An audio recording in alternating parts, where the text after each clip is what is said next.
걸어가신 하나님, 오늘 하나님의 음성을 듣게 하여 주시고 우리가 하나님의 마음을, 주님의 음성을 듣는 귀한 시간 되게 하여 주시옵소서. 예수 그리스도의 이름으로 기도합나이다. 아멘. 오늘 누가복음 23장의 말씀, 무죄를 아는 권력자들, 또 침묵하시는 예수님에 대해서 말씀을 듣습니다. 예수님께서 이제 재판을 받으시러 이제 오늘 빌라도에게 끌려가는 것을 보게 됩니다. 오늘 제목처럼 권력자들, 이들은 예수님이 죄가 없다는 걸 알고 있습니다. 없는 죄를 덮어씌우기 위해서 군중들에게 선동하게 해서 또 내란이나 반역죄, 또 모욕죄, 정치적인 어떤 죄를 덮어씌우는 것이다라고 할 수 있습니다.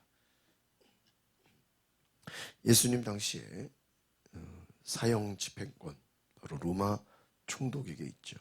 그래서 예수님을 빌라도에게 끌고 들어가서 예수님을 향해서 자칭 왕이라고 했다, 신성을 모독했다, 백성을 어지럽게 하고 사회를 어지럽힌 그러한 또 세금을 거부한 그러한 자다 하는 것. 백성들로 하여금 예수님에게 없는 죄를 덮어씌울 수 있도록 거짓을 또 선동하고 거짓을 말하게 하고, 하여튼 예수님을 죽이기 위해서 또 빌라도에게 여러 가지 죄를 덮어씌웠다는 것입니다. 예수님은 자신의 정체성, 나는 하나님의 아들이다, 너희가 말한 대로 그대로다, 자기를 부인하진 않았습니다. 빌라도는 예수님을 바라보면서 예수님 죄가 없다, 왜 죄 없으신 분을 너희가 죄 있다고 하느냐, 오히려 무죄를 선언합니다. 그럼에도 불구하고 우리가 잘 아는 이야기지만 예수님의 침묵과 무죄에 군중들은 예수를 십자가에 못 박으라, 자칭 하나님이라 신성을 모독했다, 예수님에게 여러 가지 죄를 덮어씌우려고 하는 것을 보게 됩니다. 오늘 헤롯이 등장하는데, 이 헤롯과 빌라도가 전에는 원수였다는 거예요. 헤롯, 어떤 지역의 지역을 다스리는 그 지역 군주, 뭐 이렇게 뭐 얘기할 수 있겠죠. 또 한 지역을 담당하는 자라고 했습니다. 빌라도는 전체의 총독이죠. 그런데 이들이 전에는 사이가 안 좋았지만 예수님을 죽이는 데 있어서는 또 서로 동치가 됐다는 거예요.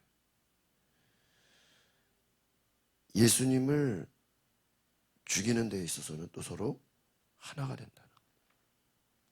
여러분, 악한 자들이 서로 지들끼리도 싸우다가 어느 순간 갑자기 뭐가 되는 경우가 있어요?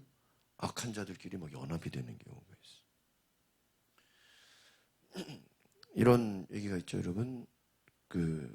많은 시민단체가 있고 많은 뭐 단체들, 이렇게 그 단체들이 반기독교 딱 깃발 들면 다 모인다는 거예요. 서로 각자 자기들끼리 싸우고 막 논쟁을 피다가도 기독교를 대적하는 일에 연합하자 그러면 싹 연합한대요. 비슷하지 않습니까? 예수님을 조롱하고 예수님을 죽이고자 할 때 뭉치는 자들 너무나 많다는 거예요. 1절 2절 같이 보겠습니다. 시작. 온 무리가 모두 일어나 예수를 빌라도에게 끌고 갔습니다. 그리고 예수에 대한 고소가 시작됐습니다. 이 사람이 우리 민족을 어지럽게 하는 것을 보았습니다. 그는 가이사에게 세금을 바치는 것을 반대했고 자칭 그리스도 곧 왕이라고 주장하고 있습니다. 이제 빌라도가 사용할 수 있는 권한이 있으니까 고소하는 거예요. 죄를 덮어씌우려. 민족을 어지럽게 내란, 이 로마를 잘 섬기게 해야 되는데 넌 소요 사태를 일으켰다는 거죠. 반역죄를 저질렀다. 그 다음 세금을 바치는 걸 반대했다. 이거 제일 중요한 거죠. 이 로마를 잘 섬겨야 되는데 반역죄, 내란, 선동, 오늘날로 말하면 국가보안법 위반, 내란, 선동, 아주 그런 무시무시한 국가에 반역하는 그런 죄다. 자기를 향해서 그리스도다, 자기가 왕이다. 그러면 어떻게 되죠? 왕이 두 명일 수는 없잖아요. 로마에 반역하는 것이다. 빌라도에게 반역하는 것이다.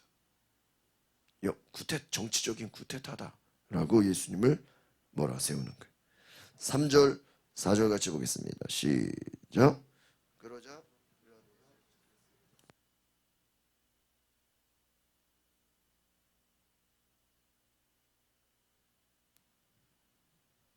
4절, 그러자 빌라도는 대제사장들과 우리들에게 말했습니다. 난 이 사람에게서 아무런 죄목도 찾지 못하겠다. 빌라도가 예수를 보면서 네가 유대 사람의 왕이냐? 예수님 어제도 말씀하신 대로 네가 말한 대로다. 예수님 자신의 입으로 내가 누구다 이렇게 말하진 않아요. 네가 말한 대로다. 네 말한 대로.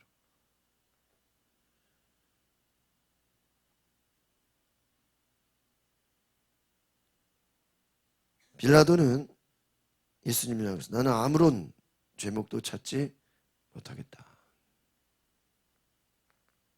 빌라도가 봤을 때 알죠.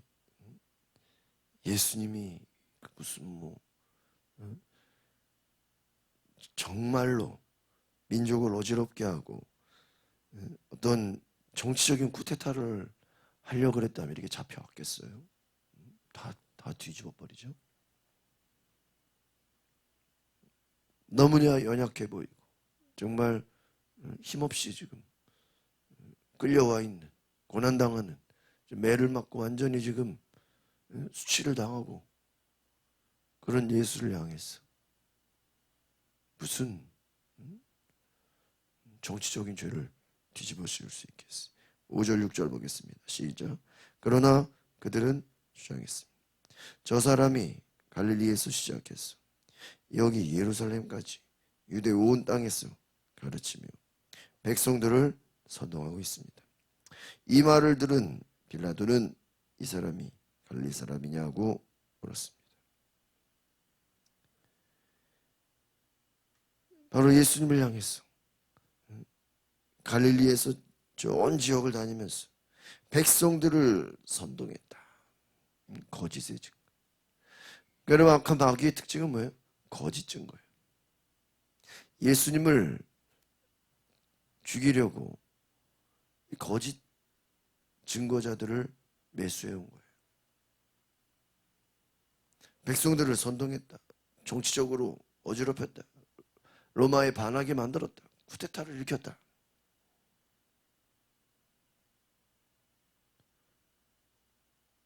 (7절) 8절 같이 보겠습니다. 시작. 빌라도는 예수께서 헤롯의 관할에 속한 것을 알고 때마침 예루살렘에 와 있던 헤롯에게 예수를 보냈습니다. 헤롯은 예수를 보고 매우 기뻐했습니다. 그는 오래전부터 예수를 만나고 싶었습니다. 헤롯은 예수에 대한 소문을 듣고 있었고 예수께서 어떤 기적을 행하는 것을 보고 싶었기 때문입니다. 이 빌라도는 어떻게 보면 좀 이 골치 아픈 문제에 대해서 본인이 좀 개입하지 않고 좀 알아서 이렇게 좀 피하려고 했던 것 같아요. 어떤 이 방관하고 그냥 굳이 그러나 여러분 나중에 이제 우리가 뒤를 보면 알겠지만 결국은 이 빌라도가 자기가 마음만 먹으면 예수를 오히려 죽이지 않고 살릴 수 있을 만한 큰 권한이 있거든요. 아마 그랬다면 이 빌라도는 또 대단한 또 영웅이 됐겠죠. 그러나 그냥 방관하면서 거의 내버려 두다시피 하면서 그냥 니들이 될 대로 되라는 식으로 했는데, 역사의 심판은요, 예수를 죽인 장본인이 또 누구로 지명이 돼요? 빌라도가 돼요. 근데 빌라도 입장에서는 되게 억울한 거예요. 자기는 그냥 뭐 한 거예요? 방관하고 될 대로 되라고 하고, 그럼 니들이 원하면 그냥 그렇게 해. 그러나 역사의 심판은 빌라도가 다 거의 죽인 것처럼 돼 있어. 그러니까 참, 빌라도는 이 예수를 죄 없다고 생각했지만 그의 방관과 그의 무관심과 그의 방치는 오히려 예수를 죽이는데 앞장선사로 돼버린 것과 같은 의미가 됐어요. 헤롯에게 보냈어요. 헤롯은 기뻐하고, 야, 저 골치 아픈 예수를 이제 내가 만났구나. 9절 10절 보겠습니다. 시작. 헤롯이 많은 질문으로 물었지만 예수께서는 아무 대답도 하지 않으셨습니다. 대제사장들과 율법학자들은 곁에 서서 예수를 격렬하게 고소했습니다. 여기서 오늘 중요한 것은 헤롯이 많은 질문으로 예수님을 질문했다는 건 뭐냐면, 여러 가지 얘기를 통해서 예수님이 혹시 무슨 말하는 거에 말꼬리를 잡는 거예요. 우리가 어떤 뉴스를 보면 그 사람이 어디 가서 얘기를 했다 그러면 그 얘기를 다 얘기하지 않잖아요. 또 한 부분만 한 5초 이렇게 중간 얘기만 딱 잘라가지고 이렇게 기자들이 보도를 하면 그게 이제 오해를 받잖아요. 그래서 목회자들도 설교할 때 어떤 걸 빗대서 얘기할 때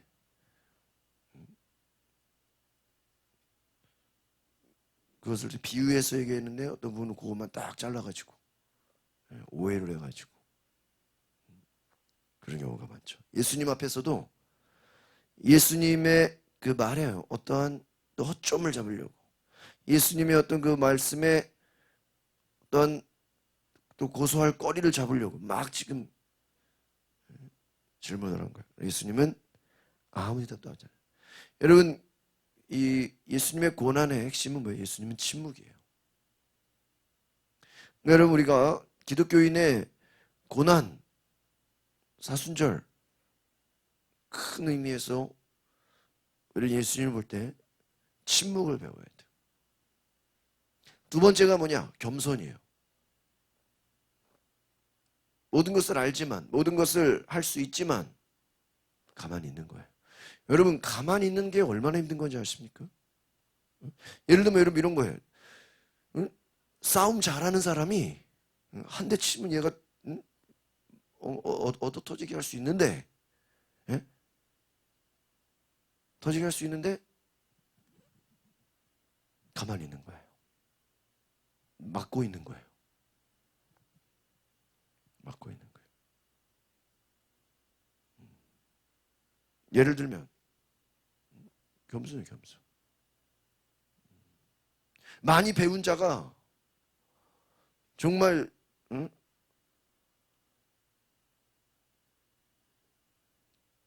뛰어난 사람이 바보처럼 구는 거예요. 야, 이거 쉽지 않아요. 쉽지 않아요.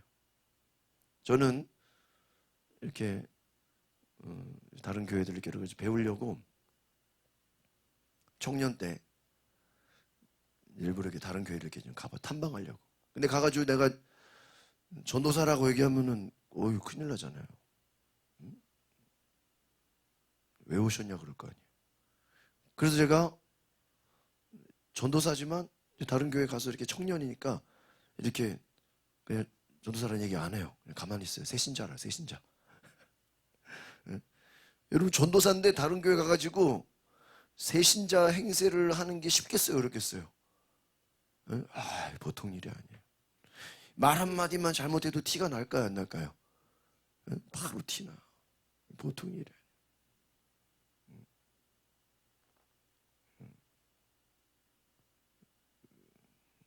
어쩔 때는요, 막 목소리만 가지고도 아는 사람도 있어요.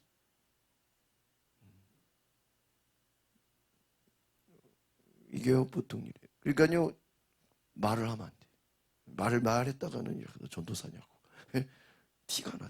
이게 자기를, 예수님의 말씀이 맞아요. 사람은 그 속에 있는 것을요, 알게 해요.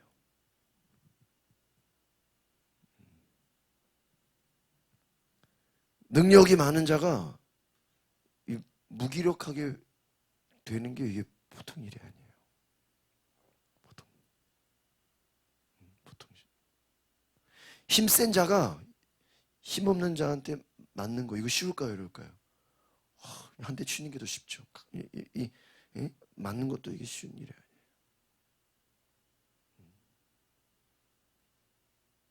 예수님 침묵하신 거예요. 가만히 계신 거예요. 여러분, 겸손이에요. 겸손.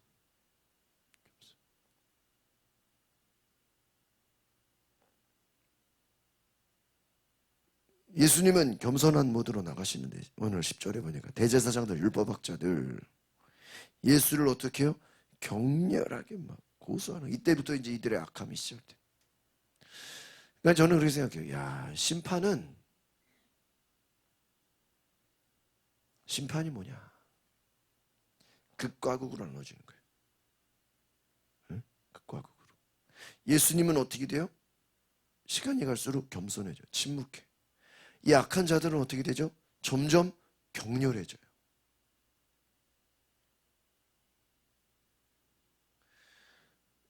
하나님의 심판이 뭐냐? 악한 자들은 막 이 마지막 때가 되면 그 악한 게 막 다 드러나요. 선한 자는 선해져요.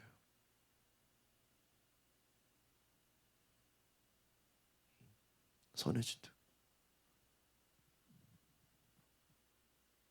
악함과 선함이 딱 구분되는 거예요.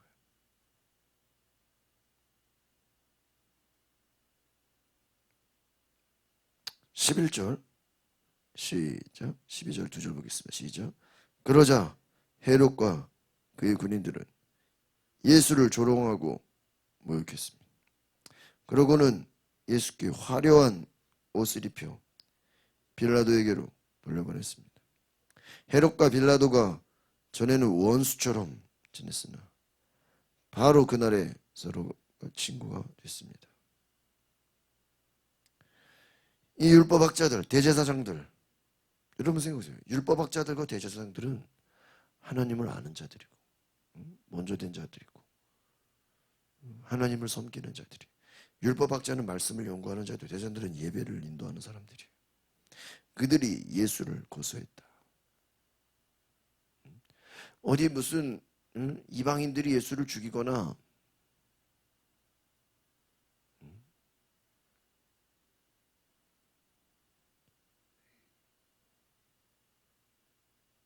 어디서 그냥 불신자가 예수를 죽이려고 한 게 아니라는 거예요. 가까운 데서.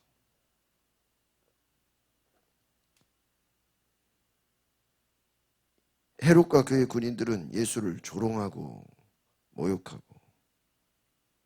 예수께 화려한 옷을 입혀서 빌라도에게로 돌려보냈다. 이거 예수님께 화려한 옷을 입혔다. 이건 예수님을 조롱하는 거예요.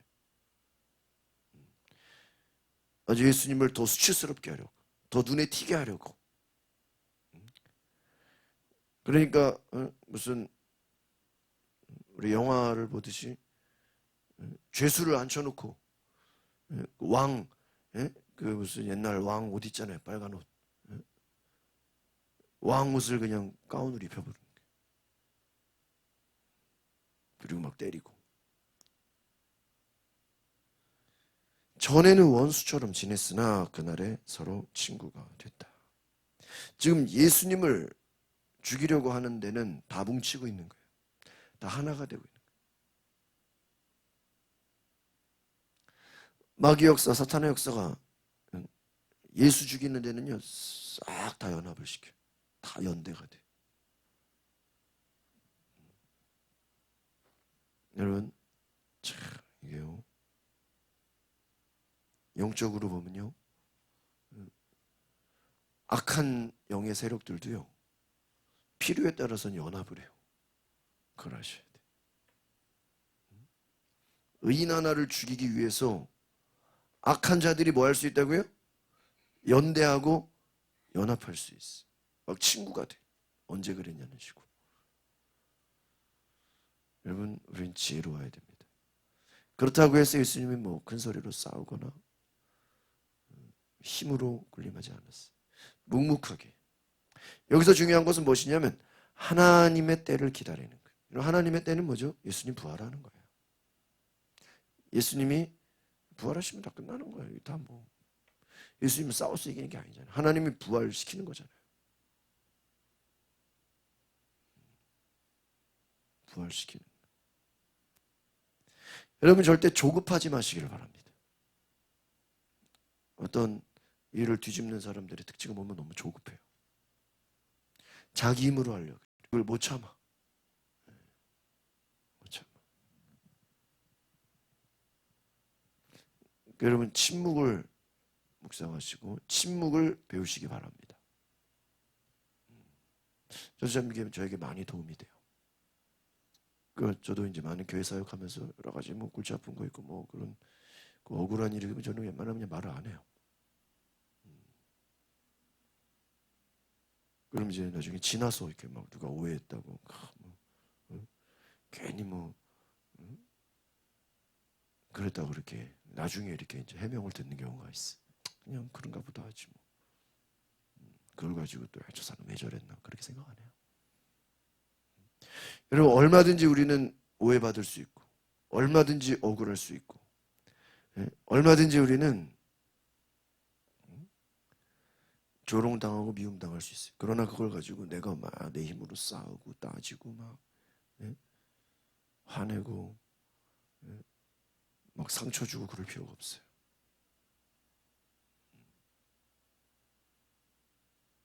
그럴 필요가 없어요. 가만히 하나님의 때를 기다리고 하나님의 일하심을 보시길 바랍니다. 그래서 믿음은 뭐예요? 주님이 일하시고 주가 일하시네. 너희는 가만히 있어서 내가 하나님 됨을 알지어다. 너희는 가만히 있어. 내가 하나님 됨을 하나님이 살아 역사하시는 것을 네가 보고 알지어다. 하나님이 일하심을 보고 알지어다. 오늘 하나님의 때를 기다리고 하나님의 역사를 바라보는 교회가 있으시길 바랍니다. 믿음이란 건 뭐냐? 나는 가만히 그냥 묵묵히 가는 거예요. 그러나 우리가 무기력한 게 아니에요. 누가 일하는 거예요? 하나님이 역사하는 거예요. 하나님이 일하는 거예요. 오늘 저 여러분이 하나님의 일하심을 볼 수 있는 은혜가 있기를 소망합니다.